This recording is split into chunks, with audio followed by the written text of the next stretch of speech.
Hi, I'm Ally. I'm Nick. And this is the But Have You Tried Bookshelf. Has this been a productive month for you? Decently so. I feel like the thing about February, it always goes so fast. Yeah. And then you're like... the shortest month. Exactly. Famously. Famously the shortest month. Yeah. Which... Why is that the case? I don't know. It's a weird choice. I'm not sure. Like, I understand the whole leap year thing with, like, the calendar doesn't quite have enough days because we can't have, like, 0.4 of a day or whatever. Mm-hmm. That's fine. But why is February just inexplicably... Why do some months have 31 and February only has 28? February only has 28. There must be some Talk about a mathematical... shortchange. I don't know. I mean, you're the math whiz. I know. I should... You should I almost out. wonder if it's more of, like, a history situation of, like, Could be. this is how it's always been. I guess. I don't know the history of February. Well... Yeah. I'm disappointed in you. I'm sorry. I didn't know there was going to be a quiz on it. Quiz on the history of February. Yeah. You should have expected this. I should have. All right. Well, this time we're going to start with our new All the Books segment. Okay. And we're going to talk a little bit about Black History Month reads, because that's what February is. That's right. It sure is. In addition to the shortest month. Yeah. Yes. Yes. We've got some great displays up that you can come check out in all the areas. So, yeah, cool to see. It's true. So I've got this list from the Oprah Daily, 5 new books that reimagine Black history. Okay. Number 5, The Sable Cloak by Gail Melissa Grant. Inspired by the author's own family history, this dramatic novel explores the oft-overlooked dynamics of African-American bourgeois life in the pre-civil rights era. Oh, I've never even thought of that. So, yes, oft-overlooked. Oft-overlooked indeed. Yeah, okay. We'll have to see if we've read any of these. I'm feeling like it's not going to be over. Well, these are all brand new, right? So. Well, maybe one of us would have, jumped right as soon as the press is, I don't know. We'll see. There's a chance. Okay, number 4. I Am Nobody's Slave by Lee Hawkins. In this unflinching memoir, Pulitzer Prize finalist and former Wall Street Journal writer Lee Hawkins traces his brutal family history back through the Jim Crow and slavery eras to understand how cumulative racial injury links to his childhood experience of domestic violence. Okay, that sounds heavy. That does sound heavy. Informative, but heavy. Yes. So far nothing no, for me. None. Okay. Number 3, Good Dirt by Charmaine Wilkerson. This has a very title. beautiful cover. I like that. Yeah, I like the cover as well. Yeah. Mm-hmm. Charmaine Wilkerson, known for her sharp storytelling and keen emotional insight, builds on the success of her acclaimed debut, Black Cake, with her latest novel, Good Dirt. Oh, yeah. Black Cake was a big hit when that came out. That was like book club picks. I definitely didn't hear about that. So it is. Yeah. A little inferior. Mm-hmm. While Black Cake captured readers with its sweeping multi-generational narrative, Wilkerson takes a more experimental approach with Good Dirt, crafting a dual timeline story that intertwines personal trauma with a poignant exploration of historical art. Okay, I could be convinced. Sounds pretty interesting. I could be convinced. That sounds interesting. Number 2, Black and Blues by Imani Perry. I also like the cover of this one. Yeah, it is good. I don't know what's going on. I'm a little confused by it, but in a way that I'm enjoying. Yeah. The National Book Award-winning author of South to America takes us on another lyrical journey through history in this exploration of the mystery of blue and its alchemy in the lives of Black folk. Interesting. Yeah. If it has the word lyrical in the description, that's usually a selling point You're for there. me, I'm Okay. going to admit. All right. Okay, finally, number 1, Harlem Rhapsody by Victoria Christopher Murray. The award-winning author of First Ladies and The Personal Librarian. Oh, I've seen that all over on people's recommendeds and everything. All right. Once again uses fiction to illuminate the very real life of a trailblazing yet underappreciated Black woman, this time evoking Jessie Redmond Fawcett, a French-speaking cultural tastemaker of the Harlem Renaissance. Okay. That sounds pretty interesting, All right. too. Okay, so I haven't read any of these, but Harlem Rhapsody has a blurb from T.R.E. Jones on the front of it, and I have read American Marriage by T.R.E. Jones. So can I get... Well, we'll say half credit. Okay, I'll get partial credit. Yes, so as Ellie said, this list is on oprahdaily.com, and we'll share it on socials too. But yeah, interesting assortment of books here. So for our Black History Month reading, since it seems like we're falling a little behind on this particular list, we decided we wanted to read Weirdo, the graphic novel by Tony Weaver Jr. Yes. I haven't had a chance to finish it yet, but I have been really enjoying it so far. I'm winning even though there are again. some sad parts. What are your thoughts? Are you liking it? Yeah, I didn't really know much about it when I picked it up. And I picked it up because I had been reading this author's webtoon. Okay. That's how hip I am. Yeah, you're the hippest. Yeah, it's called The Uncommons, and it's got superhero vibes, but there's also some social justice worked in there. I love the art. I love the overall vibe of it, and I was looking into what else he had, and I saw this graphic novel. And yes, the graphic novel follows a little boy's journey, and it definitely takes a dark turn in the middle, and it sort of addresses, what kids are going through and how he overcomes it. It's a pretty positive story overall, and I like that some of these books for the younger ages are starting to tackle more of this kind of stuff a little bit more, just because I feel like, that's going to be really crucial for somebody out there who's maybe struggling with that. And it's not a book that's written for adults or even for like later teens. It's kind of right in that middle level. And I haven't seen a lot that deal with some of these. It deals with some bullying, it deals with suicidal thoughts, and it addresses it all in a really healthy way. And you kind of see the character come full circle. And I just don't remember ever seeing anything like that when I was a kid. Like seeing those topics even lightly touched upon. I do not remember that. And maybe stuff that was for the older teens or whatever, but I feel like as the world has changed a little bit, the importance of talking about this kind of stuff at a younger age, I think just becomes more and more important. Yeah. So I felt like it succeeded as a graphic novel just in its overall storytelling. It had really good positive messaging, and it has great art. Yeah. It's bubbly, it's hard to go bright. wrong with that. So yeah, I would recommend this, and I would also recommend the webtoon as well, because it was a good time. Have you come across this webtoon at all? I don't think so. Okay. But now I'm kind of curious about it, Yeah. so I might have to look at it. Yes, But The Uncommons. I am reading another Black History Month thing. Oh, okay. For another book club that I'm in. What is it? It's Ace of Spades. It's that like YA school kind of drama of like there's an anonymous texter releasing information on these two black students who are the only ones in this white preppy school. Yes, I do remember this book. I've been enjoying it a lot so far. It is making me a little anxious because it's like got that thriller vibe of like things are being unfolded, and it's like information about stuff that happened in the past is slowly being revealed, and like the main characters don't remember everything that happened. Okay. And that's a very eerie sensation of reading this and the main characters being like, what did happen? And I'm like, I don't know. You tell me. Yeah. So it's keeping me on the edge of my seat. Do you read a lot of thriller kind of things? You don't really, right? I skew more mystery, and sometimes there's a little overlap. Yeah. But I feel like I don't go as deep into the like straight up thriller stuff. Yeah. But this is... It's not the like scariest, most thrilling, but it's inclining a little bit in that direction. Yeah. The Library Book Club, we just finished reading Sally Field's memoir, In Pieces. And, I love Sally Field. I've always liked her as an actress and knew nothing about her background, like nothing. And so it was kind of surprising to read because it's some pretty dark stuff on there that I wasn't expecting. And it made for a really interesting book club discussion about it, too, because there was a lot of... Like, she deals with a lot of like trauma, childhood trauma specifically, some pretty rough stuff. And when you get to the end of the book, you kind of have a sense that you wonder if she ever really like processed it and dealt with it. And that kind of was the overall topic of the book club, just seeing how that trauma informed her decisions and affected her life, and then coming to that sort of full circle as she's looking back.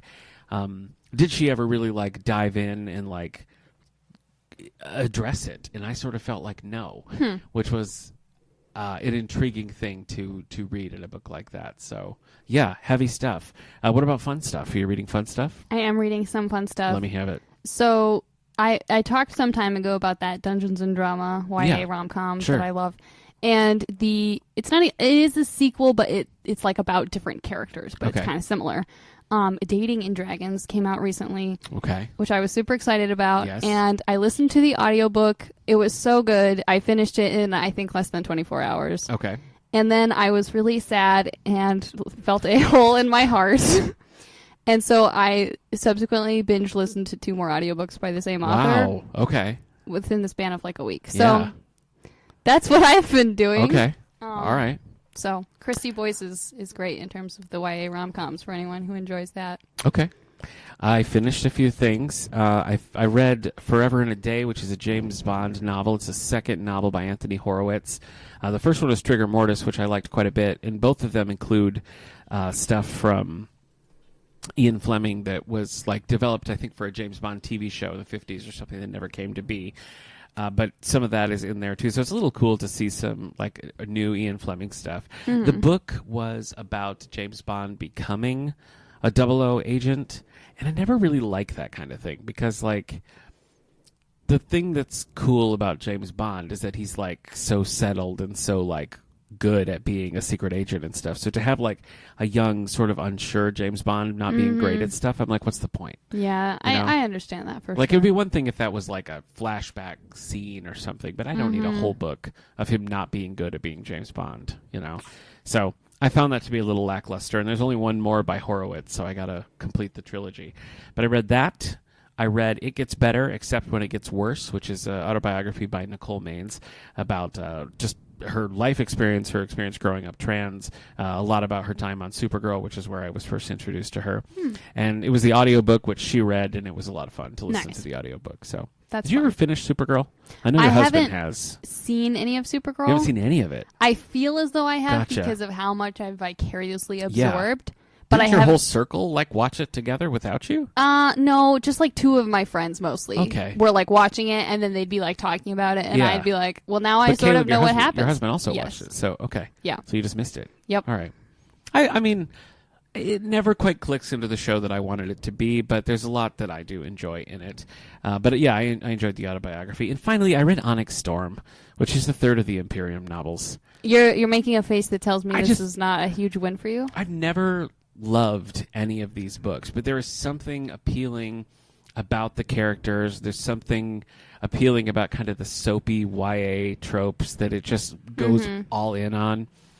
But this book, I swear nothing happened. Oop. It was just people in rooms talking about things that were going to be important that never really paid off in the novel. It feels very much like a placeholder, or like we got to vamp until, because I think they're saying it's going to be 5 books. Okay. When it should be a trilogy. Tip top, you know, like there's not enough content. And also book 2 ends on what should be a major paradigm shift. And this book, it's kind of like, no big deal, as it turns out. Well, so, I mean, I don't know. I haven't. My wife also was reading these books, and she hasn't even finished it yet. You know, and same with my friend Kendra, who's like loves these books. She also has not finished it yet. So I think that's pretty telling that like it's slow going. People getting through it. It's a huge hit. I mean, it's a massive hit. Right. You know, I mean, I don't feel like I've seen the level of excitement about this book coming out for years. No. And like the digital copies on Libby, I mean, we have multiple copies, and it's like a good luck getting one of those. Well, it's like I feel like just about every other day I like trap a hold on one of the series for someone, or send one out, or super popular.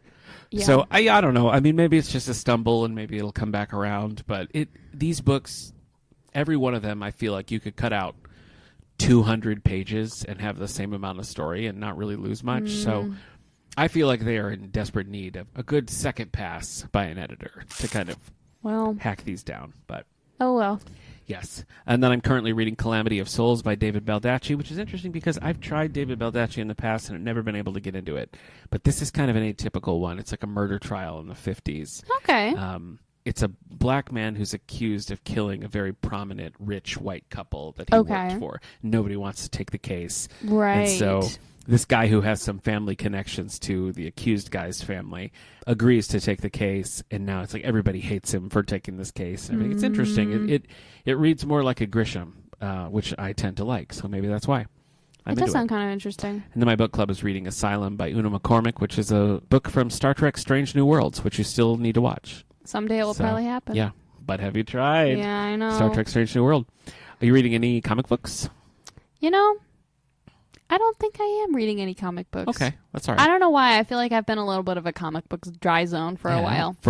Since the dawn of this podcast, I feel like. No, that's not quite true. Well, it has been a while. You were reading the Witch Hat ones for a while. Yeah. You know. I was reading those for a while. Yeah. And I feel like there might be a new one that I need to read. But the issue with those is I feel like when there's a bunch of volumes of something, I definitely forget where I left off. Okay. And then I'm like, how do I figure that out? Right. It is hard. Following comics is like a full-time job. Yeah.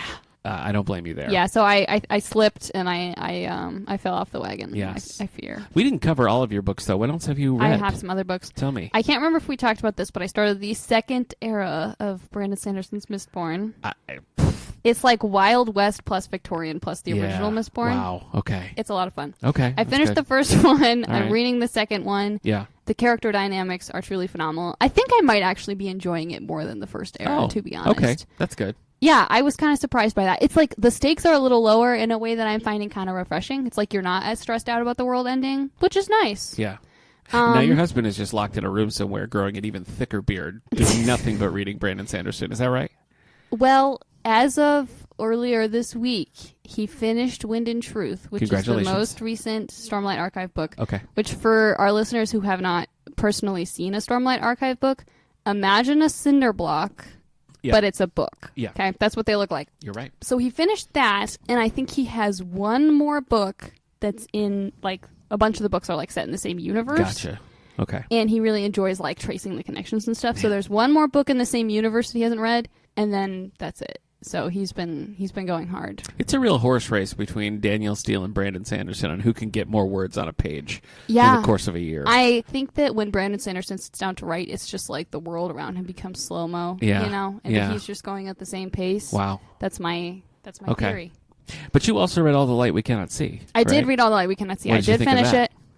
It was okay. Yeah. I enjoyed it, but it started to feel a little slow and a little long and a little depressing. And those are things that I struggle with, especially when they're all together. I thought the ending was pretty satisfying.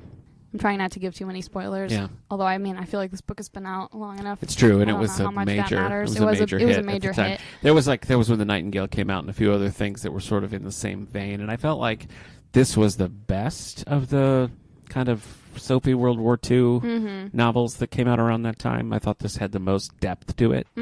I thought it was interesting because it's like almost like a dual timeline situation. Yeah. So you're kind of piecing together like, oh, how did these characters get in this situation? What is this object? And how did it end up there? Because we see it over here and that kind of thing.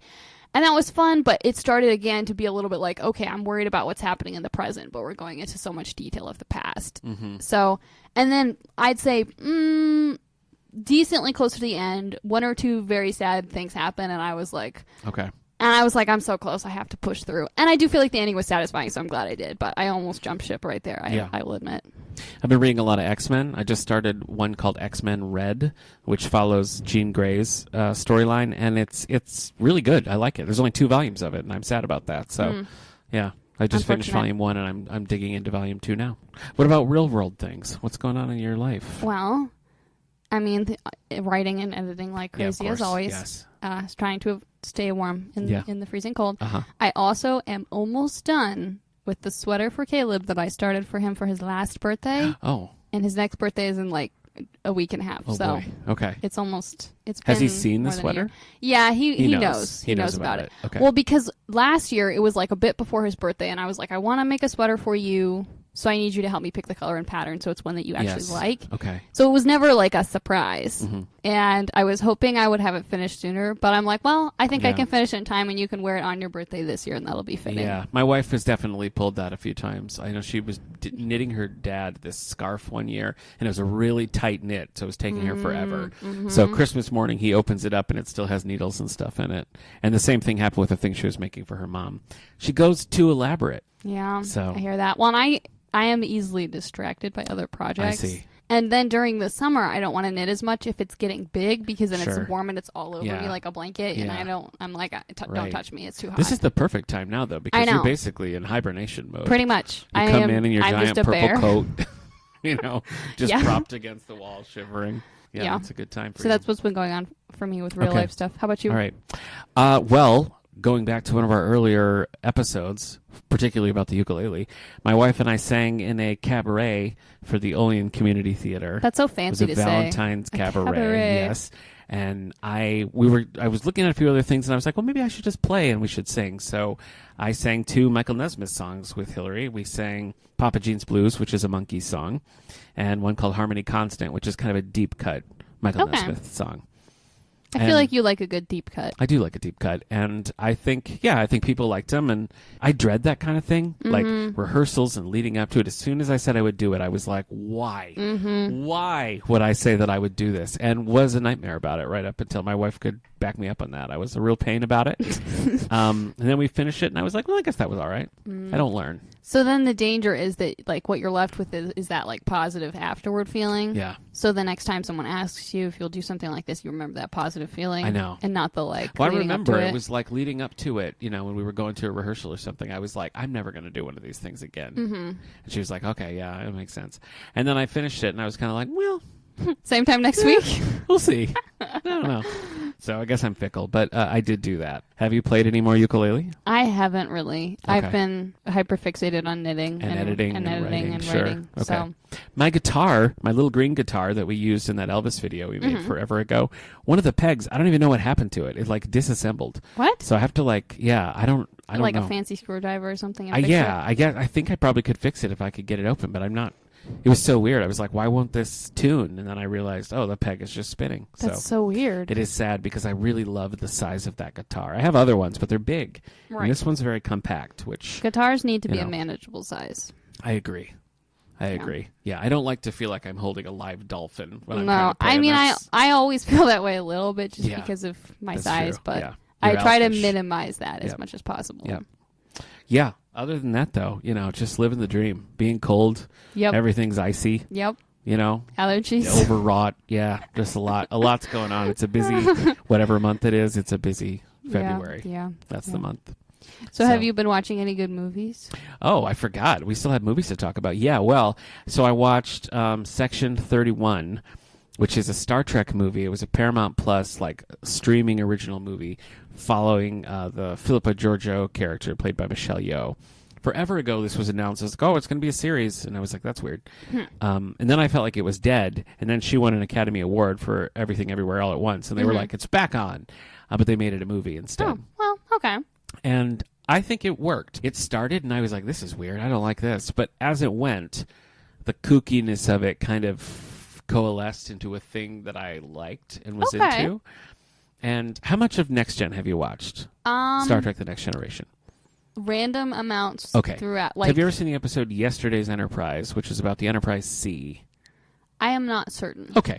I might recognize it. The Enterprise C has a captain named Rachel Garrett, and she's a cool character, and she's only in that episode. It's like a one and done, and she's never been in anything else. The Section 31 movie is set before that and used her as like a young lieutenant being assigned to Section 31. And Section 31 is like Star Trek's espionage world. Okay. So it was kind of cool, too, that it fleshed out that character that everybody always liked and we never got more of. So I think it was good. I think you never watched Discovery, right? You never really watched? I have not.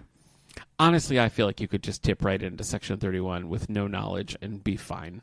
And it's just sort of a goofy sci-fi romp. It got kind of mixed reviews, and I feel like if it wasn't Star Trek, it would have gotten much higher reviews because it doesn't feel like Star Trek. But I don't think that's necessarily a bad thing. Yeah, that's fair. And speaking of things that didn't feel like the things that they were, I also watched Captain America, Brave New World. I also watched that as well. Did you? Mm-hmm. And while we were watching it, my brother came down and we were all watching it, and I kind of leaned over and I was like, this does not feel like an MCU movie to me, but I kind of like it for that.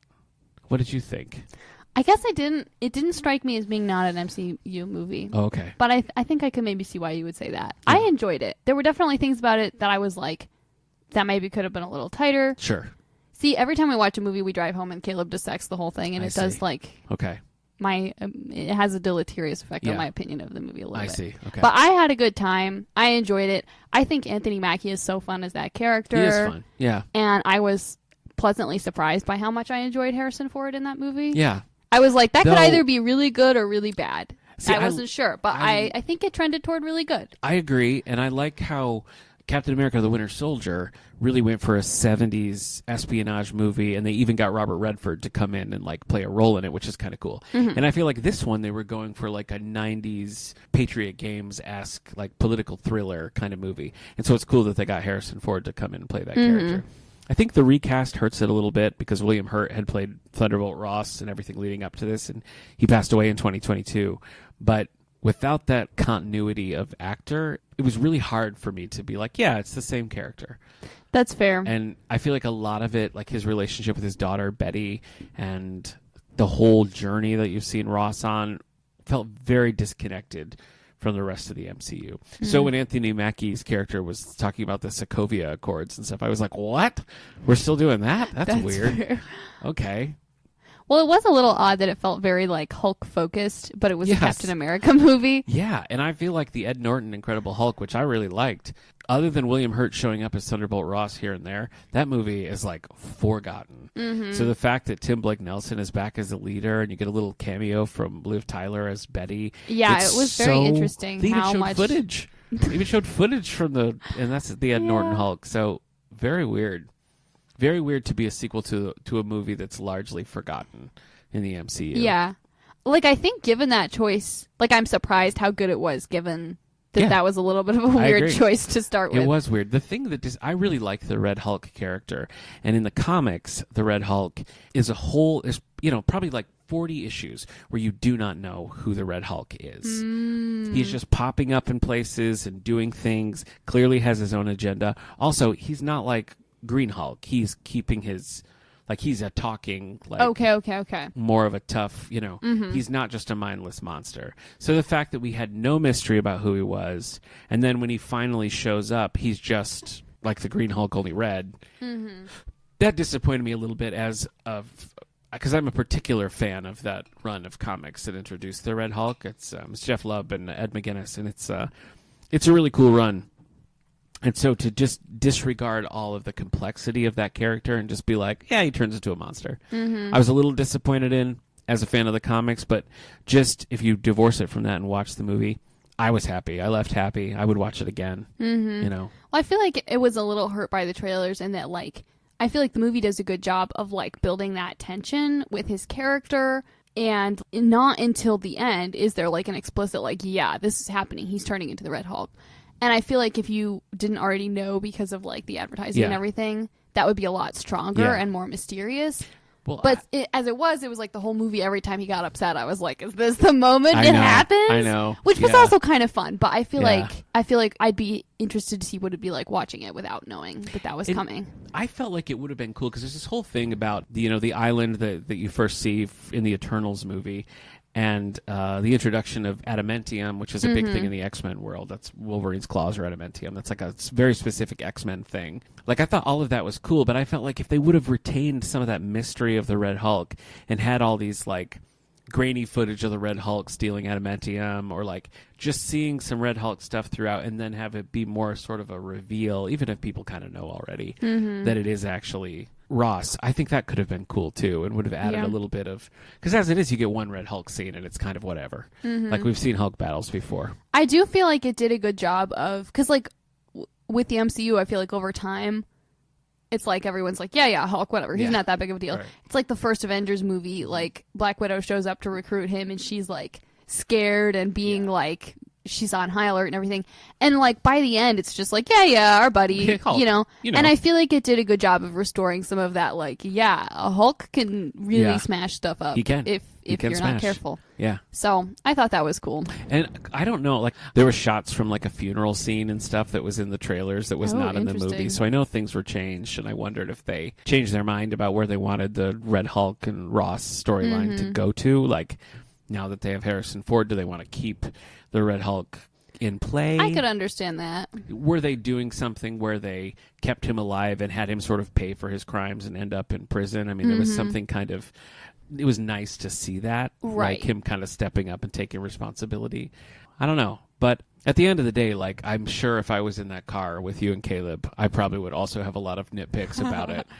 But as just to sit down and watch a fun action movie with characters I like, I don't really have complaints. Yeah, that's fair. So I also thought it was cool they finally acknowledged the whole island thing from Eternals. Yeah, me too. I know.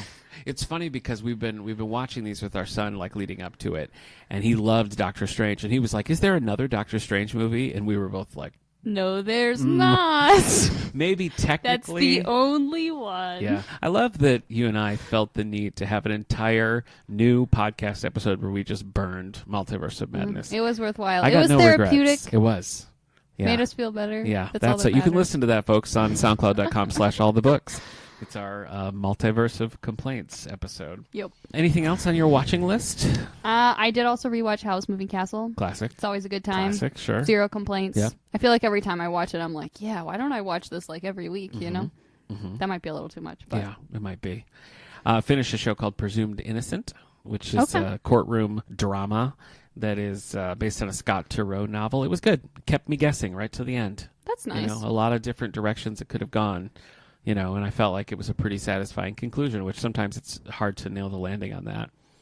I am currently watching The Pit and White Lotus, both of which are on HBO Max, and it's like a weekly drop. Oh, that's fun. And so I'm like, is it on yet? So it's kind of fun. It's very old school. And Severance is back on Apple. So okay.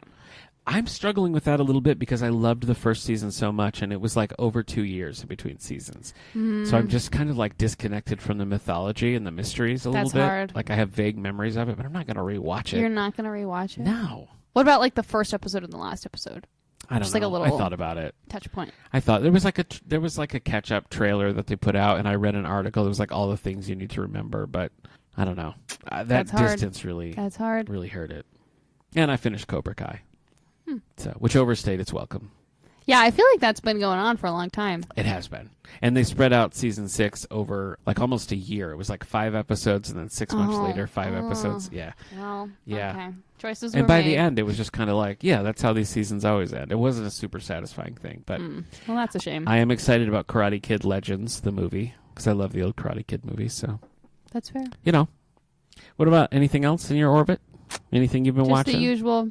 Avatar: Got back The to Last Avatar: The Last Airbender. Airbender. Yeah. So Classic. Classic making slow Ally. progress on that, but we'll get there eventually.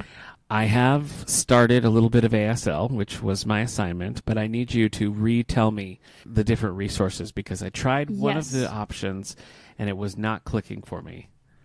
So more on that next time, but you can send those I will along send my the way new because that is my resources. that is I'm my curious assignment. what you've been thinking of it so far, Okay. other than wanting to explore different resources. Yes. But I know that I can't know, so You can't know. I'll No. just have to wait. No, and this is another little friendly reminder that we have these new services, particularly Mango Languages, which you download the app and log in with your library card, and then Canopy, which is movie streaming.